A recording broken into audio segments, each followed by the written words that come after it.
बलजीत यादव अपनी 11 सूत्री मांग को लेकर गुरुवार को लगभग दोपहर 2 बजे घूम चक्कर पर पहुंचे।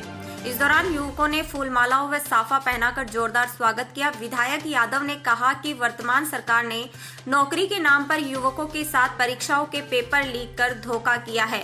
आज का किसान सरकार से परेशान है क्योंकि अपनी जमीन पर लोन लेने के लिए बैंकों के सैकड़ों चक्कर लगाने पड़ते हैं, जबकि भ्रष्टाचार करने वालों के लिए एक कागज ही काफी है।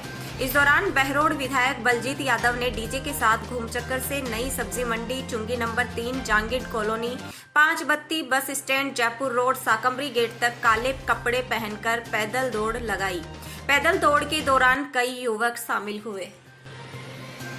राजस्थान की विधानसभा में मैं ये मांग करता आ रहा हूं कि राजस्थान के बेरोजगार युवाओं के साथ घोर अन्याय हो रहा है। 22 राज्य ऐसे हो गए देश में जहां पर अलग अलग कानून बना के और राजस्थान के युवाओं को नौकरी पाने से रोक दिया गया है। हर साल सेना में भर्ती 80,000 से 1 लाख लोगों की होती थी। गांव का किसान मजदूर का बेटा दौड़ भाग करके और सेना में जाता था। पिछले वर्षों से सेना की भर्ती बंद है और अभी निकाली है तो 4 साल के लिए, जिसमें भी 2.5 साल ट्रेनिंग होगी, नहीं 1.5 साल और 2.5 साल की नौकरी मिलेगी। एनसीसी का सर्टिफिकेट मिलता है 3 साल में और नौकरी सेना में दे रहे हैं 2.5 साल की। इससे ज्यादा अफसोस की बात क्या हो सकती है। पुलिस कांस्टेबल का पेपर होता है तो आईएएस के जैसा पेपर पकड़ा दिया जाता है। चाहिए स्टेमिना होना चाहिए और वो किसान मजदूर के गांव के बच्चे में होता है।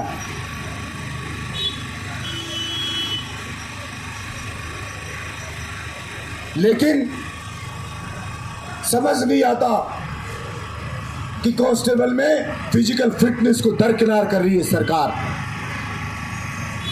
मैं गया अभी पश्चिमी राजस्थान में तो मुझे बताया भीनमाल में पढ़ने वाले बच्चों ने, हमने खूब मेहनत की लेकिन पेपर इतना टफ था कि हम सोल्व नहीं कर पाए। और 2 बोले पड़ोस के ट्रक चलाने वाले थे दारूबाज, 10-10 लाख में खरीद लाए और कांस्टेबल में सिलेक्शन हो गए, लड़कों ने बताया। इससे ज्यादा अफसोस की बात क्या हो सकती है। और तब मुझे मुख्यमंत्री ने यह वचन दिया था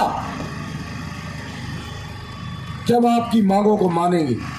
राज्यसभा चुनाव के वक्त भी वचन दिया था कि हम आपकी मांगों को मानेंगे, लेकिन अभी विधानसभा में कहा कि कमेटी की रिपोर्ट नहीं आई है, इसलिए अभी आपकी मांगों को नहीं मान सकते।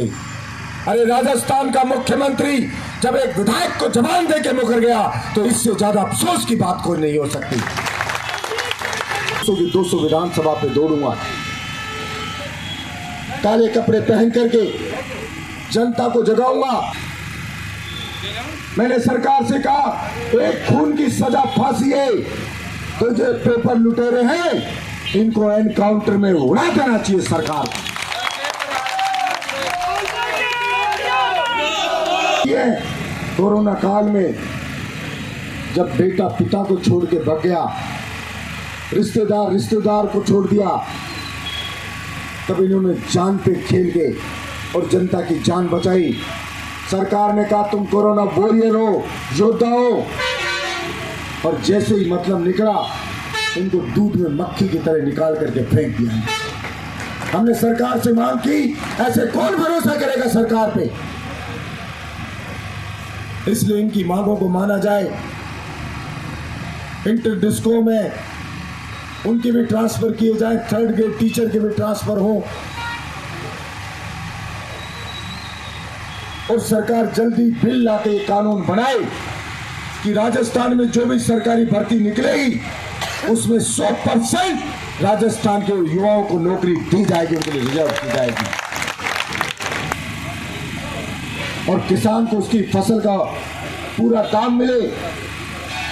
कोई भी सरकार आती है, बातें करते हैं, कोई कहता है मैं 6,000 दे दूंगा साल के, तो किसान का उद्धार कर दिया मैंने। कोई कहता है मैं थोड़ा सा बिजली का माफ कर देता हूं भाई, उद्धार कर दिया मैंने। सरकार को बताया आंकड़े रख करके, अरे 1967 में आईएएस की तनख्वाह होती थी 250 रुपए और गेहूं बिकता था 70 रुपया क्विंटल।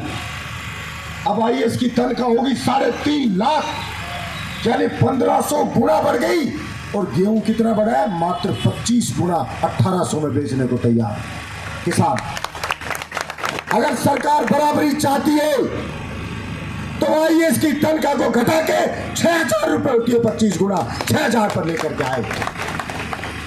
अब कोई भी किसान की बात हो तो वो आईएएस बैठे हुए राज दे देते हैं। पैसा नहीं है साहब किसान के लिए, मजदूर के लिए पैसा नहीं है। अरे 75 साल पहले जब देश गुलाम था तब भी किसान बेटी की शादी करता था तो कर्जा लेकर के आता था, और 75 साल के बाद भी बेटी की शादी करता तो आज भी कर्जा लेकर के करता है। फांसी के फंदे पर चढ़ करके जो अपनी जान कुर्बान कर गई, उन्होंने दिलाई आजादी और इस सपने के साथ दिलाई कि आजाद देश में 36 कौम के लोगों को अपने सपने पूरे करने का वातावरण मिलेगा। लेकिन कुछ लोग तो अरबपति खरबपति बनते चले गए,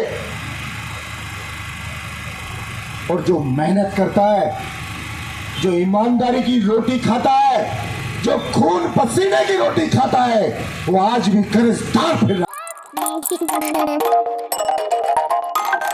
है।